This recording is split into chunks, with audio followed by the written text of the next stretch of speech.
Facebook, LeAnne with the Expert Real Estate Team, and Mandy. She is sick, so we're going to not make her talk a whole lot. What we thought we would talk about today is real estate taxes. So I don't know about you, but a few weeks ago I started getting my tax bills from the county, and they are due. They would like to be paid by January the 15th. So if you got your bill and you don't understand it, give us a call at the Expert Real Estate Team because we can help walk you through it, and if we don't know, we'll figure it out. But there's a lot of things you can glean from your bill. Let's see, that's my husband's boat motor. So for instance, we have some taxes on a little lot that my husband owns.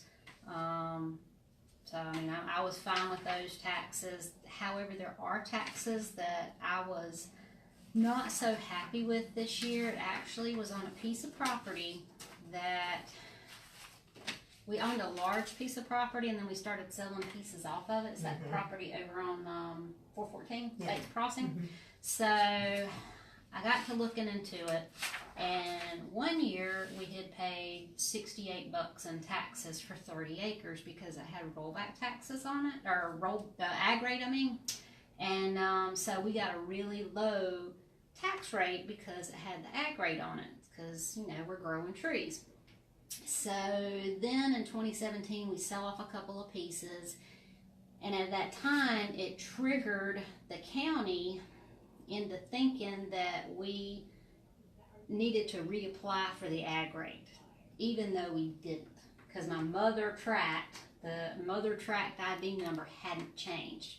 So fast forward to this year, and much to my surprise, I get a bill for $1,700 because I'm down to 5 acres.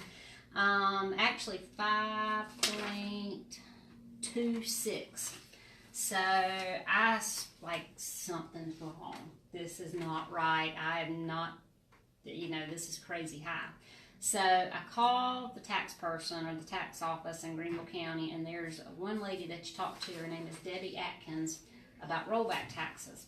So she called me back, and she looked it up, and lo and behold, they had made an error. And she's in the process. I'm waiting on my new tax bill to come. So my tax bill will drop to probably $40, maybe less. So keep an eye on those types of things. Something else that I think, and this happens a lot when we sell a piece of property to a new owner, we always tell them at the closing table, if this is going to be their primary residence, make sure they apply for their 4% tax rate, because as soon as the property's sold from the seller to the new buyer, the county says, it's a way for us to make some money. Let's assume they're not going to live there. And they jack the rate up to 6%. And it doesn't sound that bad, but it almost triples the taxes. So we're always making sure to tell buyers, in Greenville County, it's a little pink slip that you get. As soon as you close on something, the county spits out this new tax bill. You have to go down, change your driver's license, and make a copy of it, and you'll fill out this form and send it in that this is your primary residence, because if you don't do that, your taxes go up tremendously. Yeah. How many times a year do we get calls? A lot, because people forget. And if you if it's actually in with your house payment, then that's going to mess up your escrow, and that's not something that you can fix easily. So make sure you do it, because if you're going to go over your escrow for what your payment is, and you're going to be negative. So you don't want that to happen. It's a mess. It is. It's a hot mess. So what else did I want to talk about? I wanted to talk about, we did 4% and 6%. Wanted to talk about arrears, because some people will call and they're like, you know, I've not lived in that house, you know, I'm not paying next year's taxes. You're actually paying the year that you just finished. You're in behind, is what arrears means, is behind you.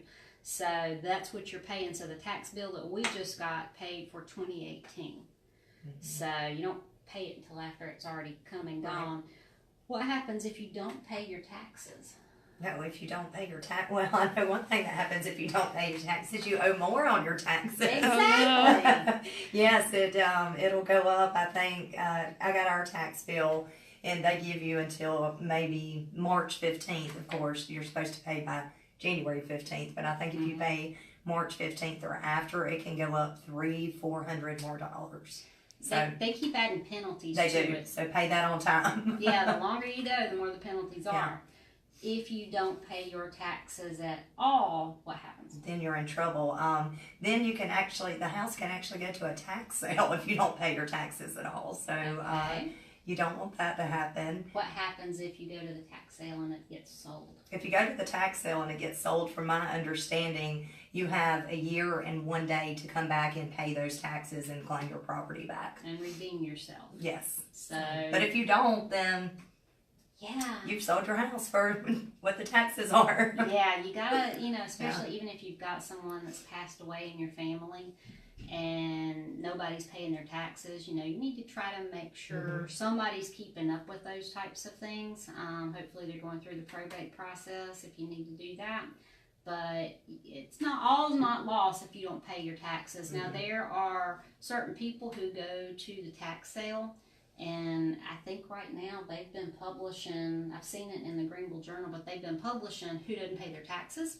So, every time it comes out, I'm looking through that sucker to see who I know hadn't paid their taxes. One year I ended up seeing one of my clients, and they owned a lot of land, and it just fell through the cracks. Yeah, just forgot.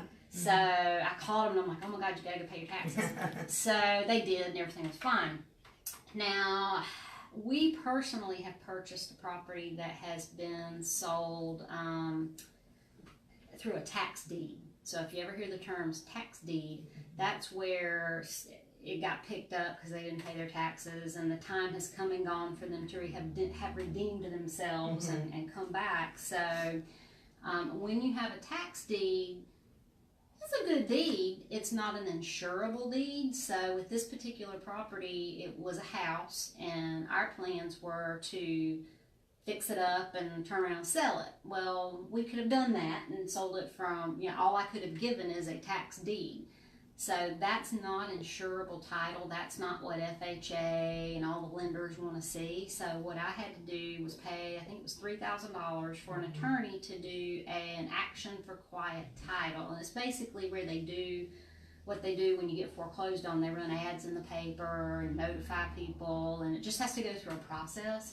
And it's just a paperwork process. It's not a big deal. So it took a little bit longer.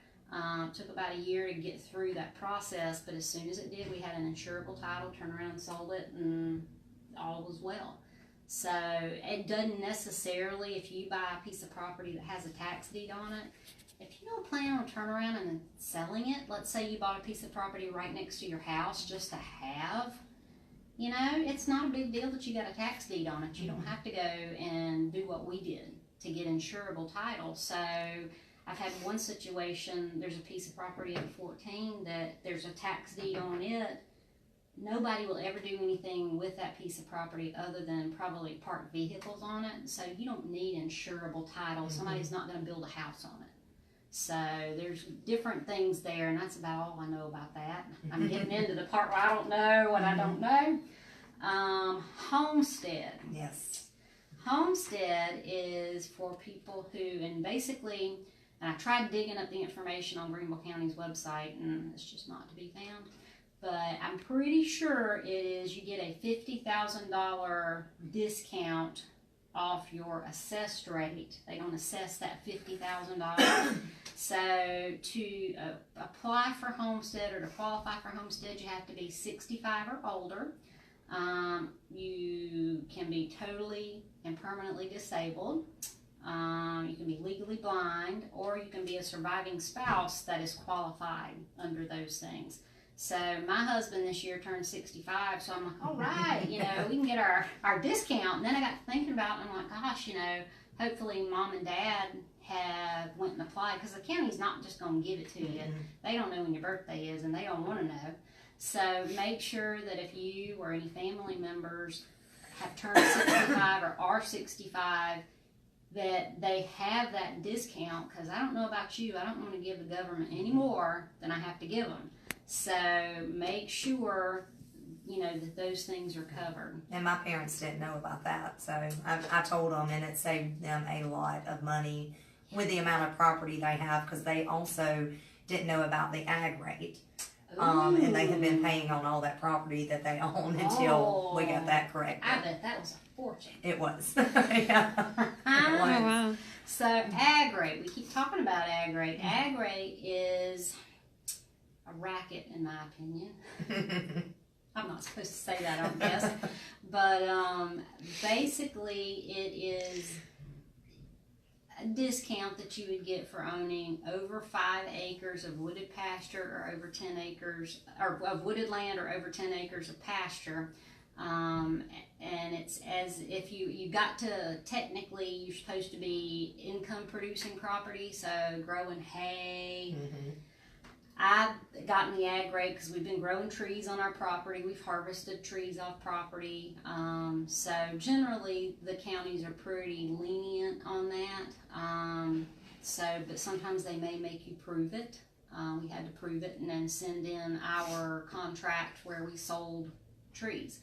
So, you know, it depends on how much time they've got on their hands, I think. It does, yeah. So, but the ag rate is our friend. Now, if you sell a piece of property, let's say I had, I don't know, 8 acres, and I turn around and chopped it up into 2-acre pieces. Well, the county's going to come along and say, you owe rollback taxes as if it would have been residential for the 5 years prior to that, for every acre that you chop up and change the use on.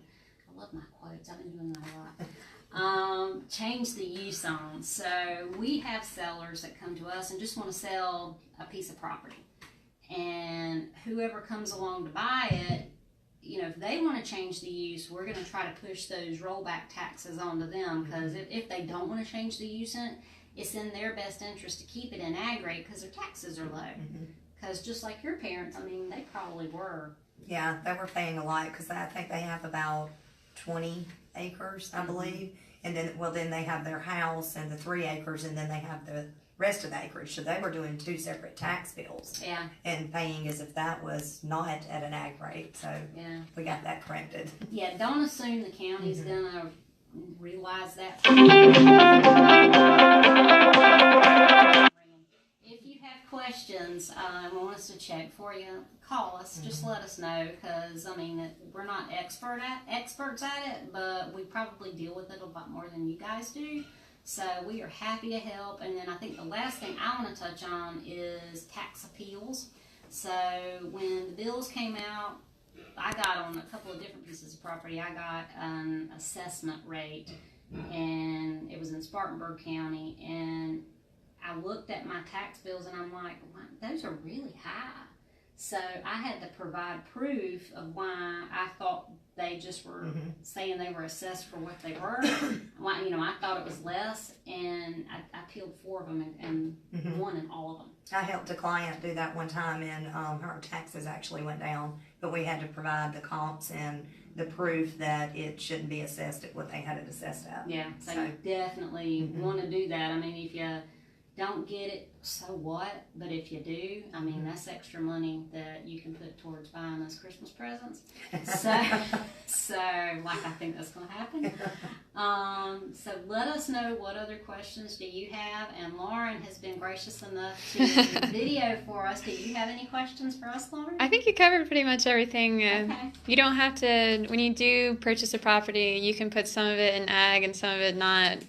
As far as you don't have to change it all at the same time for residential, saving you money, right? You could. So if you bought a house on 20 acres, and you could put the house in ag, or you're going to build a house on 20 acres, you could put the house on 1 acre in residential and the other 19 acres in ag.